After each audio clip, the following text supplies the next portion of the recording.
Nung bumisita po si Vice Sara dito po no Marilag nung sa 2023, noon po nag-ano siya na magbibigay na mga livelihood sa samahan po. So yun, doon po kami nag-start mag-ayos ng mga requirements. Sa awa po naman ng Diyos, isa ako sa napasama at nabigyan na pagkalooban. Sobrang natutuwa, ma'am, kasi yung kumbaga hindi namin nakalain sa dulo na ng Kangay Pilipinas, dulo na ng Laguna, nasa kabundukan na narating kami para mabigyan ng livelihood, mabigyan ng pagkakataon ng aming samahan.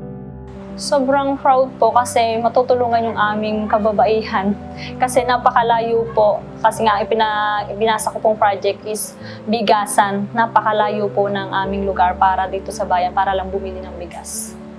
Sobrang tuwa po, sobrang saya ng aking mga kasamahan kasi syempre, halimbawa kung may 500 ka na iuwi ng bayan para lang bumili ng bigas, kumbaga yung expenses, hindi na sila magtatranspo, doon na bibili. Yun po ang, kumbaga, laking kasiyahan po ng aking mga kasamahan.